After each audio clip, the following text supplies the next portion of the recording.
Okay, now we're going to work on our tempo and our turn. We're going to borrow a few drills from our trail foot series and adapt them for our tempo. If you haven't watched the trail foot series, I recommend you watch it. It's not completely necessary, but it will help you understand what's going on here. So first, I want you to take your pipe and put it across your chest. What we're going to do is we're going to turn back. And remember, your back turn is a shoulder move. We're not using our hips or our feet in this. It's done with our shoulders. And what we're trying to do is think about someone turning at your shoulders and twisting you down into the ground. So what you'll feel is your foot, particularly your trail foot, will be twisting against the ground. So as you turn, you feel that trail foot twisting, and when you feel like you can't twist anymore, when your trail foot is saying, hey, I'm at my limit, I can't turn anymore, you turn back on your downswing. So use your trail foot for your trigger. So it's turn and twist your trail foot. Just turn and twist. Now this is a tempo drill, so what you're trying to do is work with different speeds to get used to a speed on your back turn and your forward turn that you're comfortable with. Well, like I said, what I use for my trigger on when I should turn back down is my trail foot. I try to get a good coil as I go on the back turn. I really try to feel like I'm getting screwed right down to the ground. And to do that, you turn your shoulders in the backswing. So it's turn and twist. Or turn, feel your trail foot screaming at you, can't go anymore, and then downswing.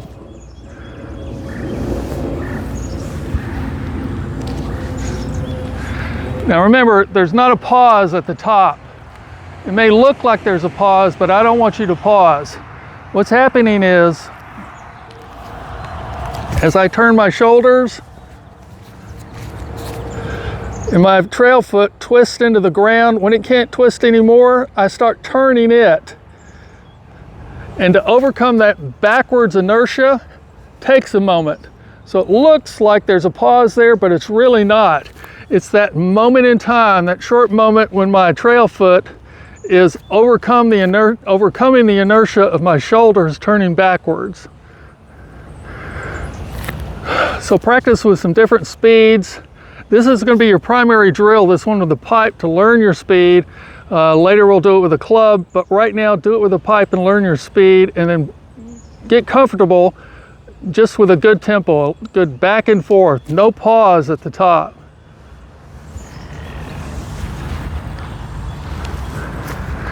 Now, whatever tempo is comfortable for you, that's fine, but experiment with different tempos. Do fast and slow and everything in between. See what you get. If you ever think you want to speed up your drill or speed up your turn, this is the drill you would use to do it. Just let's try one really fast. How fast do you think I can do it?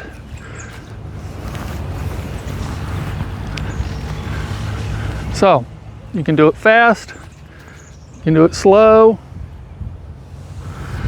Now, different golfers have different tempos. You'll have to find the right one for you. But this drill is a good one for experimenting with your tempo and learning your tempo.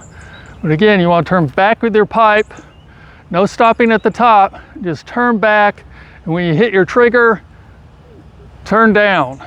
Now for me, the trigger, like I said, it's my trail foot. When it starts digging into the ground and can't turn anymore, then I turn forward.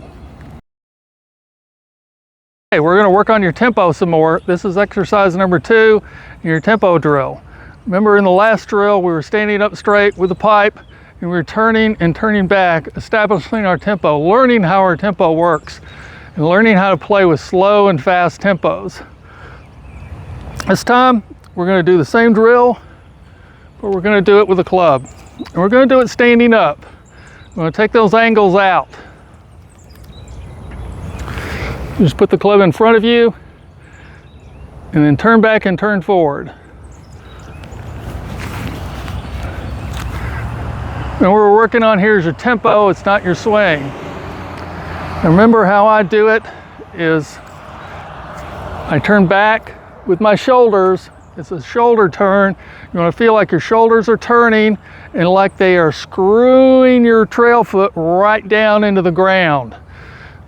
You'll feel your trail foot with the spikes digging into the ground, and when you get to the point that your trail foot is saying, hey, I can't turn anymore, you're fully coiled, then just take your trail foot and twist it and do your down turn.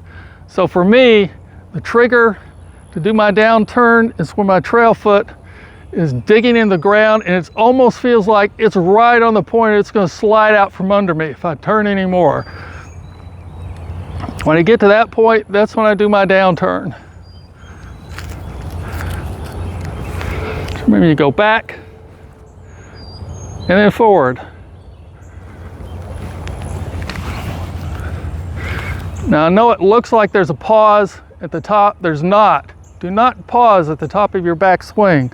What's happening is the momentum of my turn, and I'm turning with my shoulders, the momentum of my turn is continuing to go backwards. And when I get to the point where I'm starting my down turn, I'm twisting this foot. I'm using my legs to initiate the down turn. Well, it takes a moment for my leg action to overcome the backwards emotion or backwards inertia that was established when I turned backwards. So it looks like I'm pausing. I'm not. What I'm really doing there is I'm turning my foot, and it takes a moment for me to overcome that backwards inertia and turn it in the other direction. So I'm straining, stressing my leg, trying to turn forward, and once I overcome the inertia, then I'll go forward. Now because of that, what you'll feel at the top of your back turn, you'll feel, and you've heard people say it, that they get to the top and then they start their downswing, but it feels like their arms are being left behind. That's because the momentum of your arms is still backwards. Now if you try to start your downswing with your arms, you can't get that left behind feeling because you're using your arms.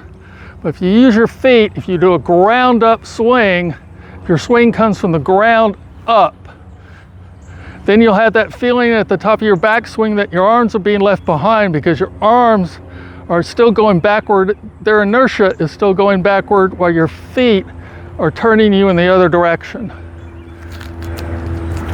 So you should be on the lookout for getting that my arms are being left behind feeling. Just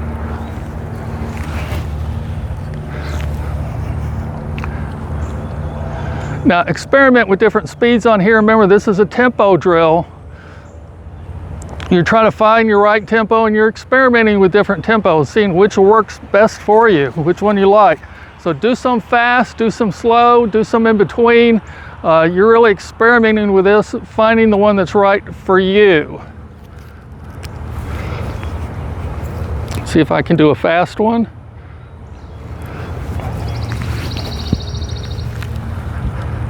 Lost my balance a little bit there, but that's all right. Let's try it a little slow.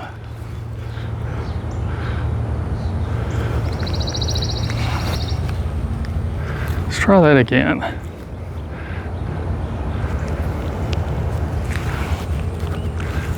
I admit when I do it too slow, it's kind of hard.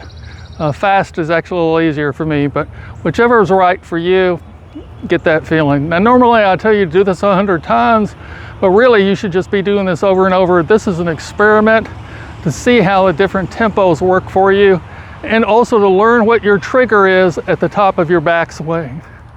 Like I said, my trigger is my trail foot. When it can't twist anymore, it's digging into the ground like it's being screwed into the ground.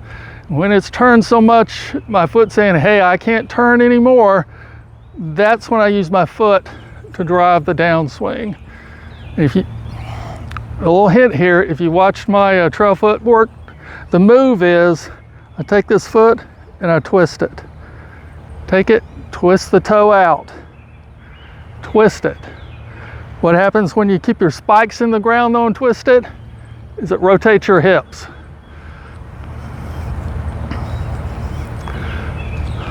Again, tempo drill, experiment with some different speeds and just see what kind of tempo you can get to.